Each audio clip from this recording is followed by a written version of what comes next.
des jeunes de la communauté. Puis j'ai peut-être deux choses à vous dire. Une chose qui est très, très importante que vous devez prendre conscience en tant que parents et en tant que communauté, c'est que vos jeunes, ils vous aiment. Ils vous aiment très fort. Mais ils ne savent pas comment faire face aux défis qu'ils ont pour prendre leur place dans la société québécoise, mais en tant que jeunes. Ils ne savent pas comment être des fiers représentants de la communauté musulmane et maghrébine, mais en tant que Québécois. Ils ne savent pas encore, devant leur père, des jeunes qui sortent du Québec, qui sortent de plein de places dans le monde, comment s'assurer qu'ils se sentent aussi acceptés, reconnus et valorisés dans ce qu'ils sont. Et c'est pour ça qu'ils cherchent, mais malheureusement, ils cherchent à l'extérieur de la famille. Et il y a des gens à l'extérieur de la famille qui sont prêts à les recevoir. Et malheureusement, les solutions que ces gens-là leur proposent sont des solutions qui les emmènent dans un cul-de-sac. Ils se font instrumentaliser, manipuler, et ils instrumentalisent leurs besoins identitaires pour être capables d'arriver à avoir davantage et aller chercher de l'argent et du pouvoir, mais en manipulant vos enfants. Une chose qui est très claire, vous allez remarquer, tous les parents qu'on voit ou qu'on a vus sont étonnés du comportement de leur enfant. Ils ne se sont jamais doutés que ça allait jusque-là. Ça, c'est une preuve que vos enfants sont très intelligents. Mais en même temps, ils perçoivent chez leurs parents une crainte de voir la vérité et d'accepter la vérité de ce qu'ils sont et de ce qu'ils font. Il y a un gros travail dans la communauté à préparer la communauté à voir réellement qui sont nos jeunes et où ils sont rendus dans leur parcours. C'est urgent parce qu'ils sont eux-mêmes à l'extérieur de la maison. Je ne sais pas si vous comprenez bien ce que je vous dis là. OK? C'est urgent que vos enfants soient authentiques avec vous à la maison, pas à l'extérieur de la maison. Et c'est très important que vos enfants se sentent bien à la maison, sans qu'ils peuvent être eux-mêmes à la maison. De cette façon, ils n'iront pas chercher à l'extérieur de la maison des réponses. Ils vont sentir que leur communauté, leurs parents sont prêts à faire le parcours avec eux et à être en mesure de travailler avec eux pour qu'ils puissent prendre leur place dans la société québécoise. Et c'est quoi le devoir qu'on a en tant que communauté et en tant que parents? C'est de lutter pour qu'est-ce qui compte pour eux. Vous devez savoir qu'est-ce qui est important pour votre enfant et surtout votre jeune. Et vous battre pour ça en tant que parent. Si votre enfant vous dit, ben moi je trouve qu'à l'école, il n'y a pas assez de ça, battez-vous pour ça.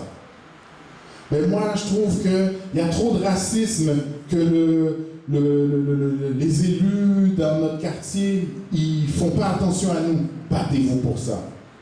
Je trouve que les policiers nous manquent d'égard, battez-vous pour ça.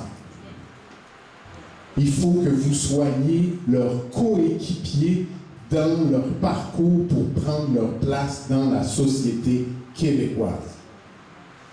Parce que pour le moment, ils ont l'impression qu'il y a d'autres personnes qui se battent pour eux. D'autres personnes qui se battent pour eux pour leur donner plus d'argent, pour leur faire rouler dans des belles autos, pour leur faire avoir des fêtes, pour leur faire avoir de l'ambiance. C'est d'autres personnes qui s'occupent de ça. Mais c'est vous qui devez vous occuper de ça pour eux. C'est vous qui devez leur donner une alternative. Et moi, je vais vous dire à quoi je rêve là. Puis on travaille là-dessus. Je rêve que la maison de ces jeunes-là, c'est chez vous. Mais aussi, je rêve qu'on développe une structure ou un projet où ce que les jeunes vont avoir leur place à l'intérieur. Les jeunes de toute la communauté arabe, toute la communauté maghrébine, où ce qu'on va les apprendre à être fiers de ce qu'ils sont, mais de manière positive. Vos jeunes aiment ça chanter, vos jeunes aiment ça danser, vos jeunes aiment ça vraiment s'amuser. Quand est-ce qu'on va avoir une place pour que nos jeunes puissent s'amuser en sécurité? Quand est-ce qu'on va avoir un endroit pour que nos jeunes puissent être capables de s'exprimer?